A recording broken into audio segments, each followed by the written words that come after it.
Hello student, class 12th physics. Our last topic is intensity of electric field due to electric dipole in equatorial position, broadside on position also. Now we will look its node points, some node points. First one, resultant intensity of electric field in axial position. The direction is from -q to +q. जो axial position था उसमें direction -q charge से +q charge की तरफ था. Second point है, in axial position the angle between resultant intensity of electric field and the electric dipole moment is 0 degree. और axial position में resultant intensity of electric field और electric dipole moment के बीच जो एंगल बन रहा था वो 0 डिग्री था. मीन्स दोनों सेम डायरेक्शन में थे.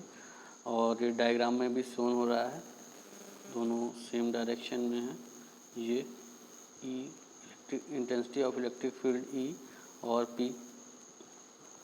थर्ड पॉइंट है, resultant intensity of electric field in equatorial position is from +q to -q. Electric field equatorial position में जो इंटेंसिटी ऑफ इलेक्ट्रिक फील्ड होगी वो +q से -q की तरफ होगी.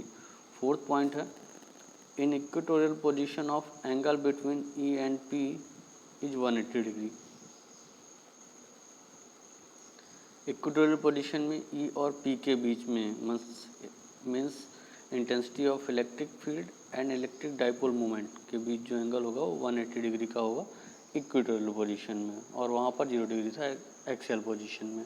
The intensity of electric field in axial position is 2 times the intensity of electric field in equatorial position.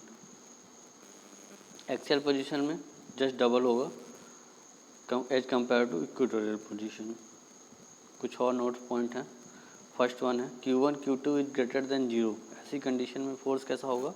Repulsive force होगा. Means product of Q1 Q2 अगर greater than 0 है तो रिपल्सिव फोर्स होगा. Second, Q1 Q2 is less than 0, attractive force होगा. ऐसी condition में जो product है अगर वो लेस देन 0 होगा तो अट्रैक्टिव फोर्स होगा. थर्ड है, intensity of electric field due to point charge. तो ई क्या होगा वहाँ पे? E is inversely proportional to 1/r की पावर में cube. And E is directly proportional to P, electric dipole moment के डायरेक्टली प्रोपोर्शनल होगा इंटेंसिटी ऑफ इलेक्ट्रिक फील्ड. तो ये कुछ नोट पॉइंट थे. नेक्स्ट जो टॉपिक है अपना, torque acting on electric dipole in an uniform electric field. Look at the diagram.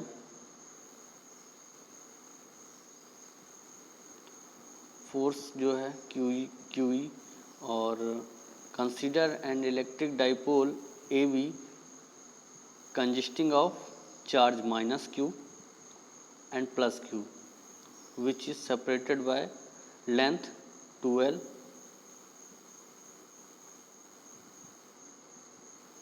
The dipole is placed in an angle theta. Dipole जो है angle theta से प्लेस किया गया है with the direction of electric field E. From on charge +q along the direction of electric field is E F equal to QE. +q charge की वजह से जो फोर्स लग रहा है वो क्या होगा? Electric field F equal to QE होगा. Force on charge -q in the opposite direction of electric field. Electric field के अपोजिट में -q चार्ज है और उसकी वजह से जो फोर्स लगेगा वो भी क्या होगा? F equal to QE होगी उसकी भी value, because these two forces are equal and opposite. क्योंकि ये दोनों फोर्स इक्वल अपोजिट हैं. इलेक्ट्रिक डाइपोल अपन ने पहले देखा था. So they apply a moment of torque on electric dipole. तो अपन मोमेंट ऑफ टॉर्क अप्लाई करेंगे. और मोमेंट ऑफ टॉर्क क्या होता है? आपने लास्ट ईयर पढ़ा होगा, force into perpendicular distance between two forces. तो टाउ से डिनोट करते हैं मोमेंट ऑफ टॉर्क को. Tau equal to F into BC. BC यहाँ पर ये डिनोटेड है. AB एक डाइपोल है.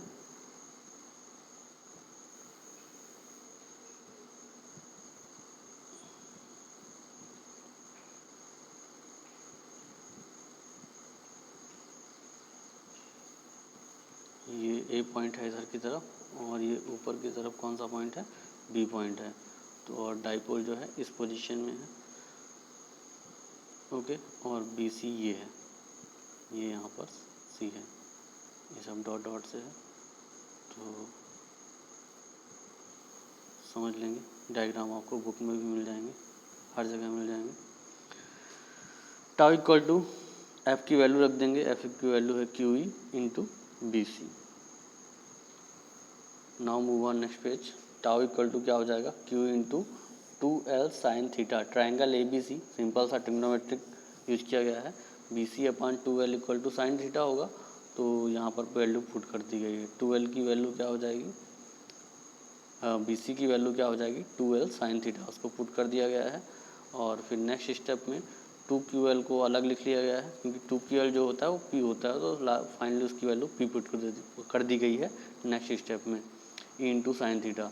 तो टाउ क्या बन गया, PE sine theta. 2QL equal to P होगा, इलेक्ट्रिक डाइपोल मोमेंट होता है। Then again we will look some note points. First one है if theta equal to 0, if theta equal to 0, work पे ध्यान देंगे, जो राइटिंग नहीं समझ में आएगी तो। If theta equal to 0 then tau equal to 0। अगर थीटा 0 है, क्योंकि साइन 0 क्या होता है, 0, तो इसलिए अगर थीटा 0 है तो टाउ भी क्या होगा, 0, क्योंकि पूरी वैल्यू मल्टीप्लाई में है। If theta equal to 90 degree, तो साइन 90 जो होता है वो क्या होता है, 1 होता है। तो टाउ मैक्सिमम कंडीशन में होगा, PE मिलेगा, इनका जो प्रोडक्ट होगा वही टाउ की वैल्यू देगा, इसलिए टाउ मैक्सिमम होगा। If theta equal to 180 degree, तो साइन 180 डिग्री 0 होता है, then tau is also 0, again also 0।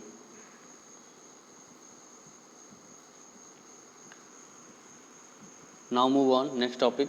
Work done in rotating an electric dipole is an uniform electric field. Work done on rotating an electric dipole is an uniform electric field. जब electric dipole को अपन uniform electric field में rotate करेंगे तो वहाँ पे work done बताना है। Electric dipole same उसी पोजीशन में रखा हुआ है, आपको फिगर में सीन हो रहा होगा, और उसको क्या किया गया है, रोटेट किया गया है। उसी पोजीशन में नहीं है, इस बार ऐसी पोजीशन में है, हॉरिजॉन्टल पोजीशन में है, और फिर उसको रोटेट करने से उसकी पोजीशन ये दिखाई गई है, ध्यान रखेंगे इस बात का। Consider N electric dipole A dash B dash, consider of charge minus Q and plus Q which is repeated by length 2L, separated by length 2L. The dipole is placed is an uniform electric field and make an angle theta.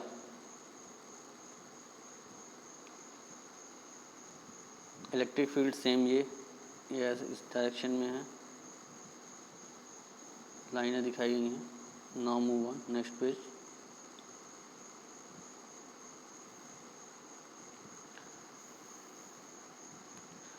To rotating dipole A dash B dash, the new position is AB. Draw a perpendicular from A dash B dash. जो A dash B dash है उसको rotate करने पर क्या मिल गया है, A B position पे आ गए हैं। Draw a perpendicular then A dash B dash, और A dash B dash का एक परपेंडिकुलर फाइंड ड्रॉ कर लिया गया है। Work done to rotating minus Q charge from A dash to A। अब work done minus Q charge को A dash से A तक पहुंचने में क्या हो रहा है, वर्क इक्वल टू होता है फोर्स इंटू डिस्प्लेसमेंट होता है, ये अपन ने लास्ट ईयर पढ़ा हुआ है।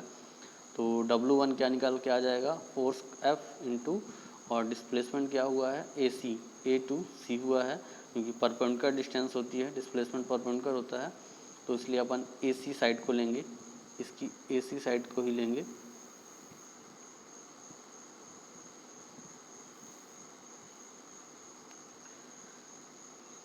W1 इक्वल टू एफ की वैल्यू रख देंगे Q E into A C. Similarly work done to rotating plus Q charge from B dash to B, W2 equal to Q E into B D हो जाएगा। Hence total work done to rotating electric dipole, तो total work क्या लगा, W equal to W1 plus W2 हो जाएगा, तो B D into Q E plus Q E into A C, W हो जाएगा, क्यू ई कॉमन ले लिया गया है तो B D into A C, W हो जाएगा क्यू ई ब्रैकेट में ए सी into A C. B D और ए सी दोनों डिस्टेंस सेम है, जितना A टू C गया है उतना B टू D गया है।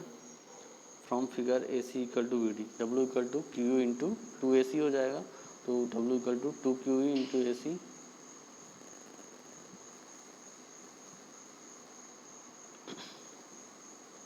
अपन जानते हैं फिगर से है AC क्या है, AO माइनस OC के इक्वल है। AC कितना है, AO माइनस OC के इक्वल है। तो 2QE equal to L, AO को L माना गया है, L minus L cos theta, OC कितना होगा, O cos theta, L cos theta. AO minus OC जो है L minus L cos theta हो जाएगा। और ये भी सिंपल सी टेक्नोमेट्री से आया है, in triangle A dash OC ले लिया गया है, तो OC upon L cos theta था, तो OC की वैल्यू क्या हो जाएगी, L cos theta. W equal to 2QEL, common आ रहा था L, तो L कॉमन ले लिए हैं, तो 1 माइनस कॉस थीटा आ जाएगा ब्रैकेट के अंदर, और 2QL जो है वो P होता है, तो PE हो जाएगा 1 minus cos theta newton metre, W की वैल्यू, और joule. Now we will look some note points also. First one है, इफ थीटा इक्वल टू 0, इस कंडीशन में थीटा अगर 0 है, W इक्वल टू क्या है, PE ब्रैकेट में 1 minus cos theta. If theta equal to 0, तो कॉस 0 1 होता है, देन W इक्वल टू 0, तो कॉस 0 0 होता है, तो 1 माइनस 0 1 हो जाएगा, तो फाइनली वैल्यू क्या आ जाएगी, W इक्वल टू 0 आ जाएगा। If theta equal to 90 degree, then W equal to PE, तब थीटा क्या हो जाएगा, P हो जाएगा। If theta equal to 180 degree, then W equal to 2PE।